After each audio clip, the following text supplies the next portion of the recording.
Alejandro Zapata, pero gordo. Muchas gracias por aceptar la invitación. No, mi estimado Pablo, muchas gracias a ti que me das la oportunidad de dar mis puntos de vista. No, muchas gracias por estar aquí.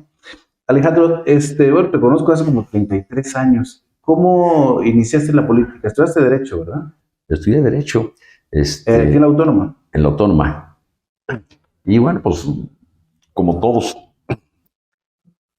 uno inicia preguntando por qué hay insatisfacción. En aquel entonces, la realidad es que había inquietudes, pero las inquietudes sí eran también porque no estábamos de acuerdo cómo se llevaban las cosas. Estamos hablando de hace, hijo, estaba, Pero tú fines de los 70s, principios de los 80s. te dice, ¿inicias en la política estudiantil o después ya a través de alguien, un familiar, un amigo? ¿Cómo te inicias? No, en alguna ocasión me metí a la política estudiantil y la realidad es que era una verdadera porquería en aquel entonces. A quien yo apoyé para la consejería de la facultad, en vez de contar los votos, se echaron un volado. No me digas. Y así salió la consejería en aquel entonces. Dije, no, es una barbaridad, no me volví a meter para nada en la política estudiantil. Y sin embargo, yo era pues, de tradición navista por mi familia. Y entonces me metí a Acción Nacional en aquel entonces. ¿Quién era el dirigente? La dirigente era Lupita Rodríguez Carrera. Y si te digo cómo eran las juntas, te ríes. Mira, teníamos un inmueble que se rentaba y no había más que un cuarto. El de Constitución, ¿no? El de Constitución, que después se arregló. Lo compramos y después Era hasta el comité municipal. se arregló, pero era una mesa de madera no vieja, lo que le sigue. No había sillas, sino bancas. Ahí nos sentábamos a lo mejor 8 o 10 personas cada semana, porque esas eran nuestras reuniones del comité directivo estatal. Tú veías a Lupita Rodríguez sentada también, llevando la junta, pero con una escoba en la mano. ¿Por qué? Porque había ratitas que pasaban encima de la mesa y con la escoba las mataba para que no nos dieran nada. Así eran nuestras juntas, ¿eh? Y así éramos de oposición, metíamos la mano a la bolsa para poder pagar alguna secretaria. Era una oposición testimonial también, ¿no? Bueno, ya en el ejercicio, o sea. Sin duda, pues, sabíamos que no teníamos posibilidad de ganar, pero no dejábamos de estar picando piedra. Sí, claro. Hasta que se vino la etapa del doctor Nava en el 81, 82. Y fue cuando empezó a crecer Acción Nacional realmente. No porque no llegáramos a las conciencias, sino porque pues, todo estaba a favor del oficialismo y nuestras posibilidades eran mínimas. A veces uno era candidato, a veces era coordinador de campaña, a veces nos tocaba andar pegando propaganda, etcétera. Pero hacíamos realmente un apostolado que eso nos provocaba que fortaleciéramos nuestras convicciones. Claro. La virtud del doctor o el talento del doctor, ¿cuál era? ¿Por qué lo despertó? El doctor era una figura ya en ese entonces y todos sabíamos de la leyenda que se había ido forjando desde los 60s, que a mí no me tocó participar en los 60s, me toca participar en la segunda etapa, en el 81-82. Sí, sí. Yo hubo varias cosas. Primero, la figura del doctor era intachable, impecable y además había sido víctima de injusticias, lo cual lo consideraba como un personaje todavía más relevante. La segunda, el doctor era un político que sabía medir los tiempos. Yo sí creo que uno de los activos más importantes en la política, que además no es renovable, es la medición de los tiempos. La tercera, en aquel entonces estaba forjando un cacicazgo muy fuerte con el profesor Jongitud. Y eso yo creo que fue lo que ocasionó que el doctor aceptara ser candidato a la presidencia municipal. Era medido hasta en los tiempos hasta... Porque yo me acuerdo que no era el gran orador. No lo era. Pero cómo prendía la gente. El doctor ni era gran orador ni tenía buen tono de voz. Exacto.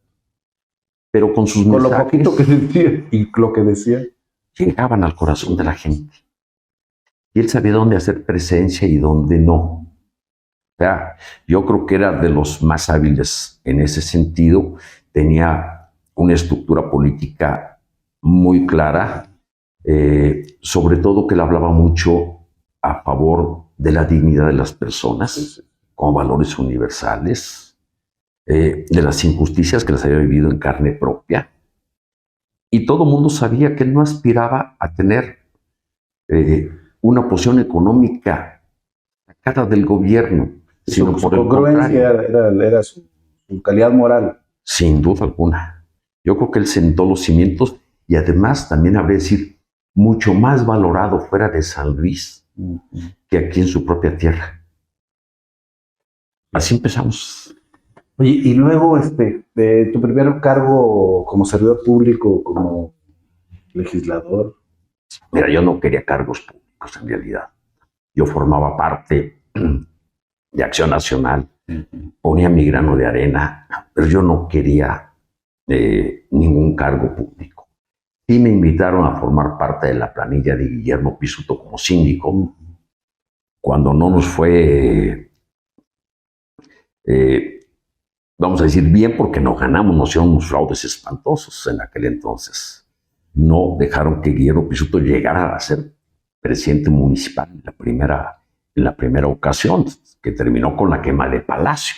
Y la quema de Palacio además fue brutal en esa ocasión. Pues, se tuvo que tomar posesión al candidato que habían puesto como ganador del PRI a las 6 de la mañana.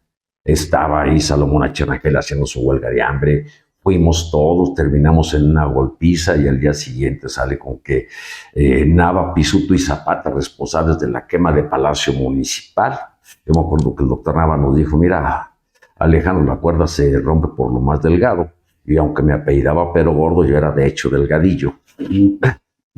Entonces sabía perfectamente lo que me estaba diciendo. Dice, a ti es el que te van a echar la culpa de todo, te van a meter a la cárcel. Y no me preocupaba que me metieran a la cárcel. En ese momento yo sabía perfectamente que no había hecho nada malo, que todo había sido ocasionado, provocado, inducido, etcétera.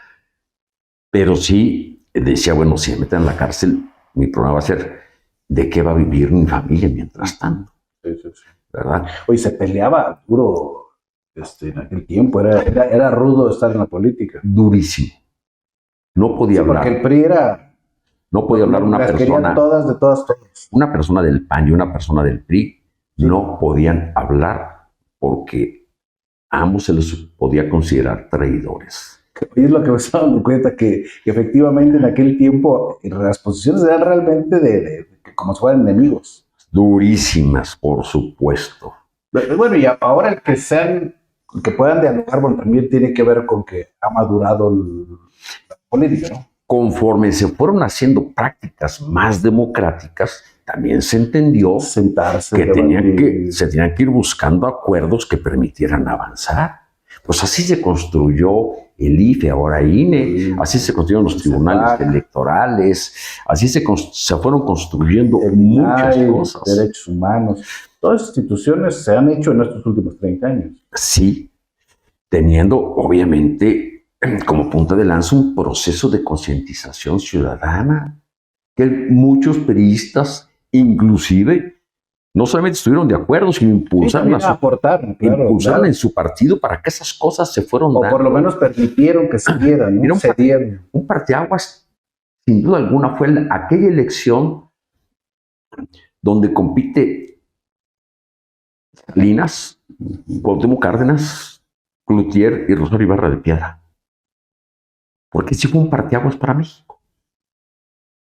Y a partir de ahí se empiezan a ver realmente el proceso de transición para ir haciendo cambios profundos. Desde el reconocimiento de la Iglesia y el Estado, o el Estado con la Iglesia, la reforma al artículo 27 constitucional, el impulso al municipio. El municipio era el último eslabón que no se le daba ningún recurso, pese a que tenía que dar los servicios primarios básicos de la ciudadanía. Ahora ya con recursos es otro boleto y se han ocasionado una serie de dificultades diferentes. Eso me permite hacer un paréntesis para hablar de ese tema. Por ejemplo, López Obrador ha puesto a Carlos Salinas como el demonio de la historia, pero Carlos Salinas a mí me parece que permitió, impulsó muchos cambios y precisamente López Obrador es el que esos cambios, él los parece que está contra ellos, ¿no te parece? ¿O qué opinas tú? Bueno, a ver, el sexenio de Salinas también fue un par de aguas y fue de claroscuros. Sí, claro. Sin duda, pues, yo creo que el hermano le afectó de sobremanera también. Se vino después lo de Colosio, se vino lo de la guerrilla en Chiapas. Pero también debemos reconocer que fue un transformador. Impulsó muy rápido el TLC, libre comercio. Eso es lo que ¿Qué sería México si no tuviéramos el Tratado de Libre Comercio? Eso es lo que iba. México estaba con políticas económicas adversas a todo lo que era la globalización. Y Salinas tuvo que impulsarla de tal manera que no nos quedáramos fueras. Impulsa el Tratado de Libre Comercio, que ha servido muchísimo. Digo, tan es así de que se acaba de volver a refrendar bajo otras reglas, pero se refrenda con sus principales socios comerciales, Estados Unidos y Canadá. Y a partir de ahí también empieza una dinámica completamente diferente, preparándose inclusive una consolidación del proceso de transición, que habré de decir, lamentablemente todavía no termina. La transición es ir de un lugar a otro, consolidándose, y se empieza a dar una serie de pactos sociales para ir transformando la Constitución y poderla modernizar, que es donde sí hemos participado bastante en ese escenario, pero que actualmente creo que todo lo que se había ido caminando, estamos dando 2 pasos para atrás. ¿Has sido diputado federal cuántas veces? ¿2? No, yo he sido diputado federal 2 veces y una vez senador. No, te ha tocado estar en todas esas transformaciones. Me ha tocado estar en esas transformaciones, inclusive me ha tocado los debates, me ha tocado la construcción del texto constitucional en esas áreas. Me ha tocado inclusive no solamente debatir, sino aportar ideas, escuchar a otros y poder construir una visión de país con una visión de largo plazo y entonces sumar las coincidencias, porque de eso se trata la política. Sumar diferencias buscando los consensos en beneficio de todos, no solamente de un partido. Con todos los defectos que puede haber en la política, yo creo que todos aspirábamos a que después de esta transformación económica, de esta transformación de construir instituciones, de construir la Constitución, leyes, pensábamos que íbamos a tener muy buenos momentos para el país. Sin embargo, eso lo digo yo, López Obrador ha venido a ser un obstáculo. ¿Tú crees que esto pueda cambiar o estamos destinados a que la cosa se ponga peor? Yo la realidad es que tengo la esperanza de que pueda cambiar. Sí, pero a tu experiencia, esto se puede resolver. Yo soy convencido que no solamente se puede resolver, se va a resolver. El problema que tenemos con la 4T es que nadie sabe qué significa y nadie sabe hacia dónde vamos, cuál es el destino. Entonces vamos navegando a donde nos lleve la marea y eso es completamente incorrecto. Nosotros tenemos que pensar hacia dónde queremos ir y sí, ¿qué deseamos? Un país de leyes, un país donde haya el Estado de Derecho, un país donde se puedan satisfacer las necesidades sociales, sobre todo los más necesitados, que puedan tener acceso a la salud, a la educación, al empleo digno, etc. Pero sin embargo volteamos y nuestra realidad es completamente diferente. Aquí las personas no se pueden enfermar porque si se enferman, se quedan sin patrimonio y no hay quien los ayude. Se rompió completamente las instituciones o el servicio de salud y entonces es un lujo enfermarse. Y ya lo hemos visto en varias ocasiones. Desde el punto de vista de la tranquilidad, del Estado de Derecho, todo el mundo sabemos cómo en muchas zonas la delincuencia organizada está apropiada de los territorios y pone su propia ley. Y no es que yo lo diga, es que todo el mundo lo sabe. Todo el mundo lo vemos. Así es. Tú dices, hijo, por Dios, las tragedias a diario las encontramos. Cuando no es la línea 12, es los migrantes de Ciudad Juárez, y lo único que ves son funcionarios que se echan la culpa y la pelotita unos con otros sin que realmente se solucionen las cosas de fondo. Resulta que todo lo malo que pasa en este país es culpa del pasado, de la herencia maldita, de los conservadores, de los fifís, pero no hay nada que se construya hacia adelante que nos permita tener una esperanza mejor y con funcionarios capaces. Resulta que aquí, para que un funcionario pueda tener cabida en el servicio público, tiene que tener 90% de lealtad y 10% de capacidad. Pues por eso nos pasa y nos ocurre lo que está sucediendo. Y de ahí en más nos podemos ir viendo otra serie de aspectos que, más que ir avanzando, nos están haciendo retroceder. Qué bueno que el salario mínimo ya se aumenta, pero nuestro problema es que la inflación está ya muy por encima del aumento que se dio, y por lo tanto el poder adquisitivo sigue quedando muy bajo y las personas no pueden salir de la marginación y de la pobreza. La educación hay graves y fuertes problemas porque están haciendo un proceso de adoctrinamiento, y además ni siquiera se está haciendo una transformación para que pueda haber más que una educación, una enseñanza donde haya valores y donde haya aprendizaje. Y así sucesivamente, para donde volteemos, están encontrando las cosas.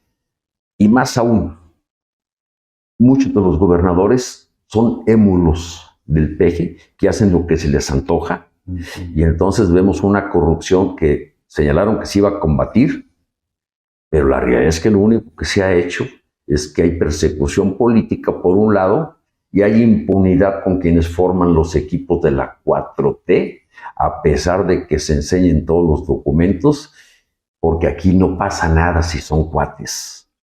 Oye, pero dicen que una solución a ese tipo de problemas es la participación de la gente, que tiene que involucrarse más la gente. Pero ¿de qué manera se involucra la gente? ¿De qué manera los empresarios, de qué manera los líderes gremiales pueden hacer algo?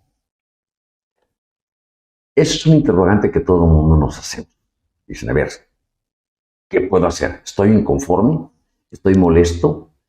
¿Qué puedo hacer? Para cambiar las cosas, la única manera pacífica que existe es a través de las elecciones. Y en las elecciones nos encontramos con dos aspectos. Uno, que tienen que participar la sociedad, y dos, que forzosa y necesariamente tiene que hacerse a través de los partidos políticos. Yo creo que hay una clase media sumamente enojada y molesta, que ya no quiere que esto siga así. Y educada, ¿no? Que está informada y que sabe que no se traga esto de la herencia maldita. Bueno, ahí están las redes sociales, donde es un medio de comunicación brutal, donde la gente ya está informada. En eso tienes toda la razón. Y el reflejo ha sido la cantidad de personas que se ha juntado, tanto en la marcha del 13 de noviembre como de la concentración del 26 de febrero. Y conste que no había ningún liderazgo ni se iba a favor de nadie, sino que era una causa. Creo que en ese sentido es muy significativo. La segunda, yo creo que a los partidos políticos sí les está faltando ser, uno, instrumentos sociales, y dos, estar a la altura de las circunstancias, ¿verdad? Porque no son el México que quieren ver los partidos políticos, sino los partidos políticos que necesita México. No traen una visión de futuro, no traen realmente un empuje, están cerrados, están haciendo decisiones cupulares y solamente le están apostando a un voto de castigo en contra de Morena, cuando tenían que estar ya construyendo un escenario mejor, abriéndose a la ciudadanía, impulsando liderazgos realmente sociales, y que en ese sentido nos permitiera a nosotros ir consolidando una esperanza que realmente se requiere antes de que nos impongan una verdadera dictadura. porque es a donde vamos caminando. No tenemos rumbo en cuanto al destino, tenemos rumbo en cuanto al gobierno.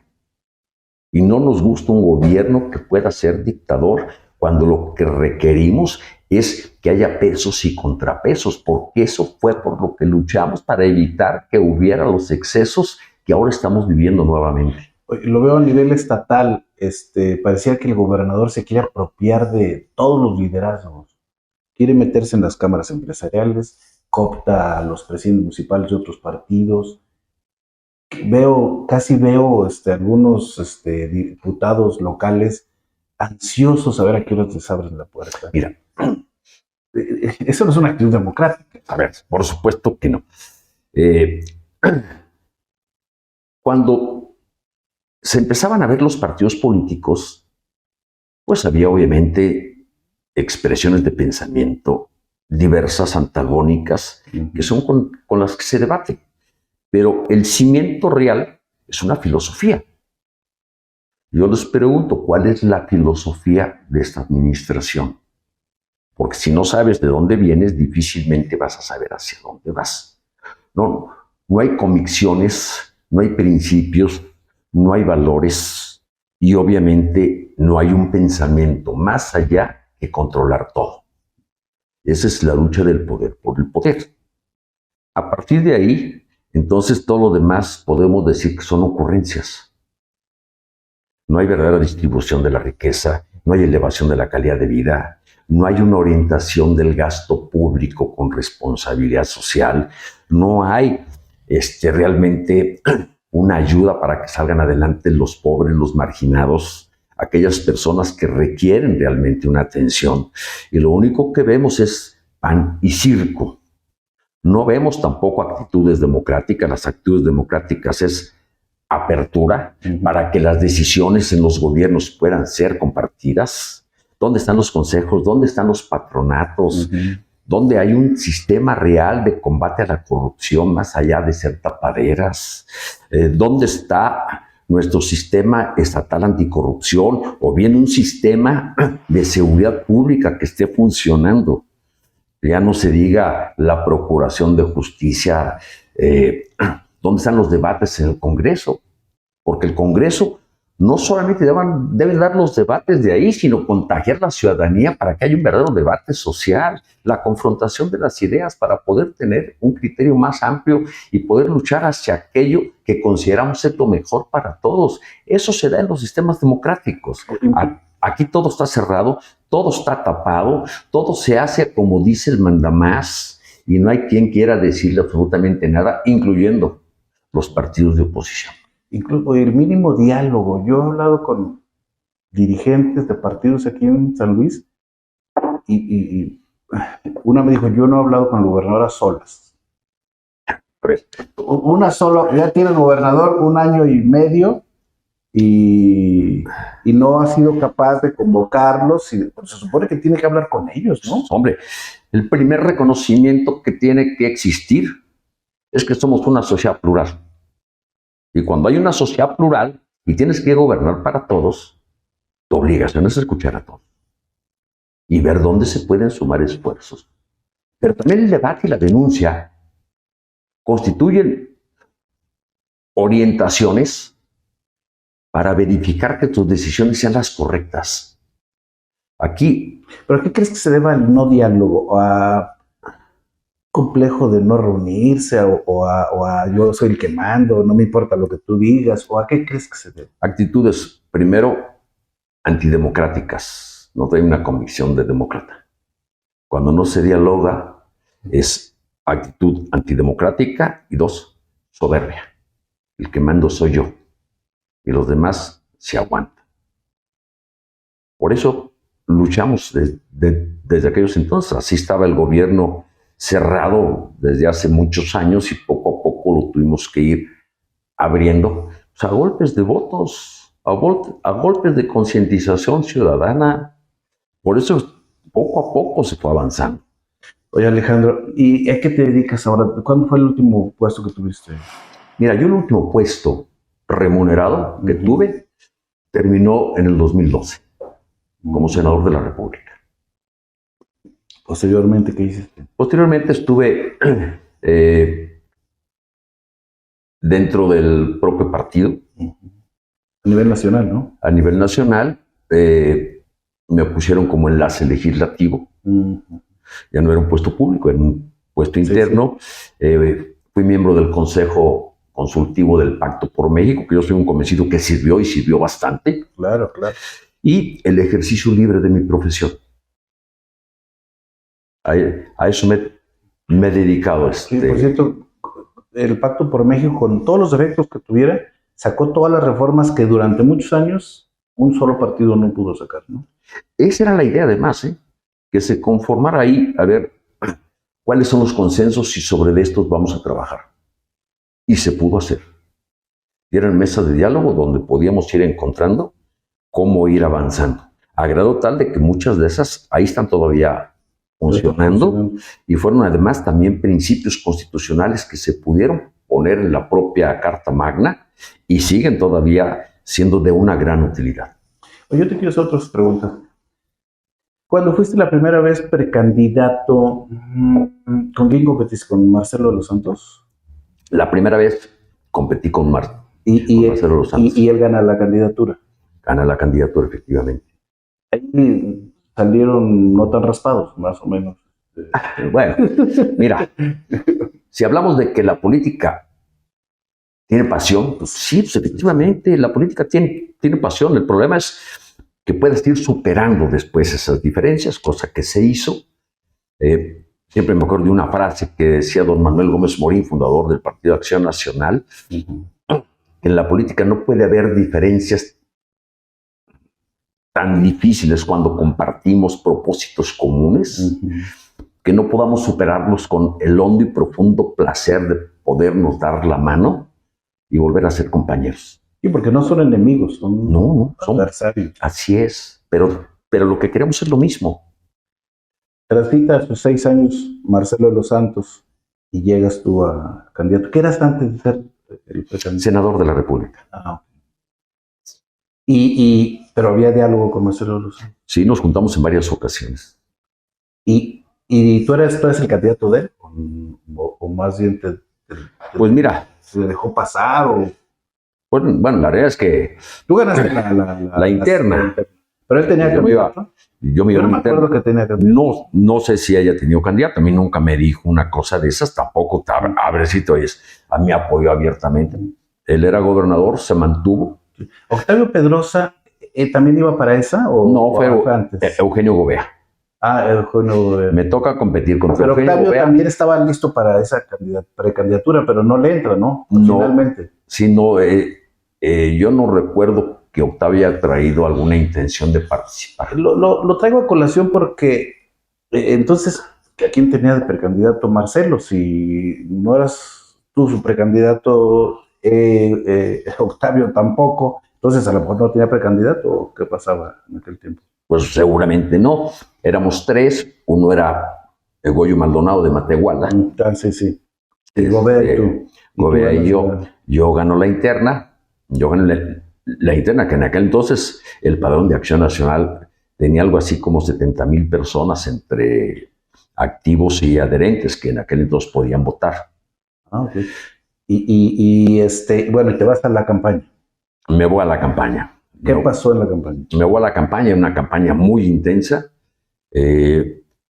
Primero la interna,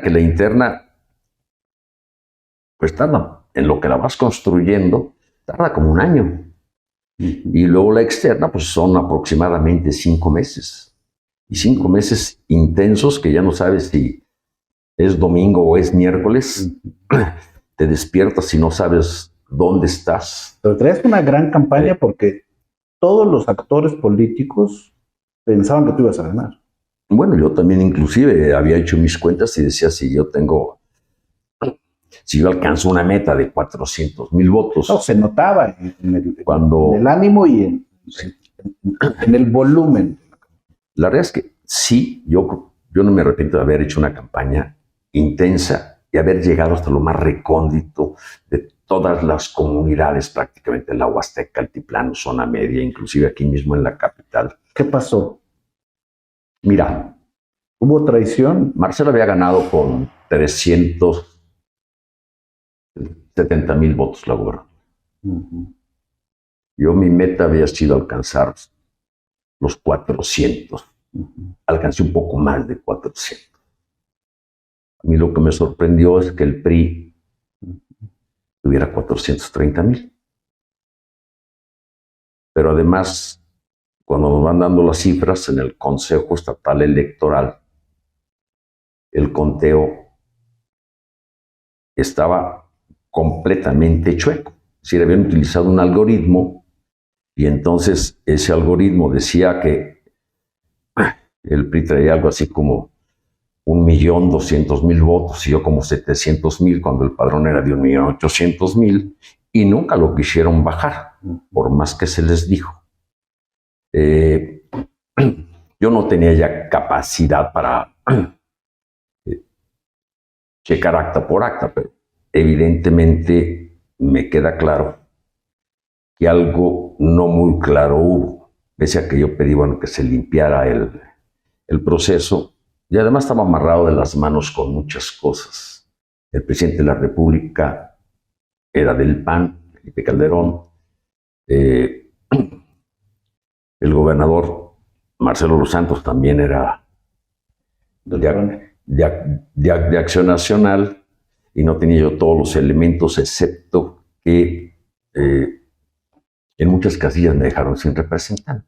Pues bueno, hay muchas suspicacias en eso. Yo le tuve que dar vuelta a la página, no sin molestia, no sin dolor. Lo digo, así lo he señalado en muchas ocasiones, pero también uno tiene que ver para adelante y seguir con aquello por lo que ha estado luchando toda la vida. Te pregunto esto si no hubo traición, porque, por ejemplo, en el caso de cuando pierde Sonia, pues sí hubo cosas raras ahí de por qué aquí ganó el PRI y el PAN y acá el PAN. O sea, no necesito recapitular todo, pero y con Toranzo igual, y con Giovanna Carreras también, ¿por qué Carreras, digo, es cuando hago contra Sonia, ¿por qué gana Carreras con esa diferencia mínima y y en la capital, ¿no te acuerdas? Creo que lo que pasó fue que el Calolo saca muy pocos votos, ¿no? Y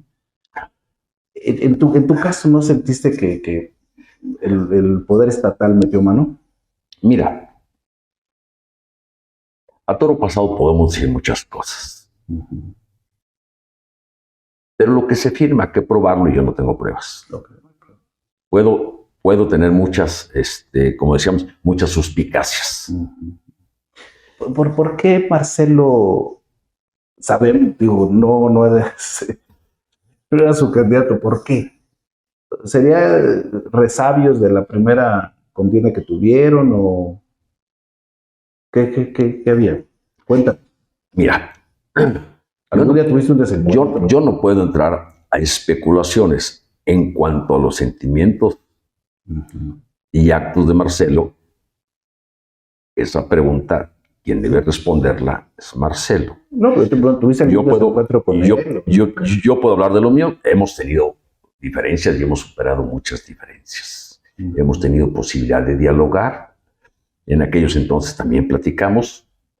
Y yo no estoy guardando recelos ni nada que se le parezca. Por el contrario, yo sí creo que es momento de sumar, porque la adversidad que se presenta ahora es mucho más grande que las diferencias que pudimos tener en el pasado. Mi intención es solo recapitular. De acuerdo. Hay gente que no sabe qué pasó y se dicen muchas cosas. Bueno, te tenemos aquí, pues cuéntalo tú. Oye, Alejandro, y bueno, cuando termina esto, ¿cómo una persona supera, cómo puede superar los próximos días, cuando, bueno, ya no hay nada que hacer? ¿Cómo superas a nivel personal esta situación? Mira, te cuesta mucho trabajo. Más que en lo personal, muchas personas que estaban ilusionadas sin buscar nada a cambio, pero que están lastimadas, dolidas. Y eso era lo que a mí más me preocupaba. Entre otras, mi propia familia. Si yo no salía adelante, si no podías superar eso, pues entonces mis repercusiones iban a ser mayores. Y yo me acordaba de un dicho que lo importante no es caerte muchas veces, sino saberte levantar. Así que agarré fuerzas de flaqueza y dije, la vida sigue. Vámonos para adelante y la política nos sigue esperando para que pongamos nuestro grano de arena. Y así lo he hecho. ¿Cómo es tu vida ahora? ¿Qué haces? Mira, la verdad es que es extraordinaria. Yo me dedico al ejercicio de la profesión. También estoy metido en la política. Pongo mi grano de arena desde mi trinchera. No aspiro a tener ningún cargo, pero sí a que las cosas cambien como lo hice desde antes. Yo me metí a la política en el 81, por así decirlo, a lo mejor un poquito antes, y el primer cargo público que realmente acepté fue hasta el 92.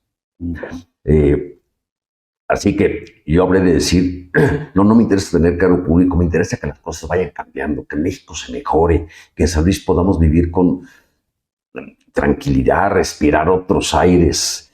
Así que en eso estoy.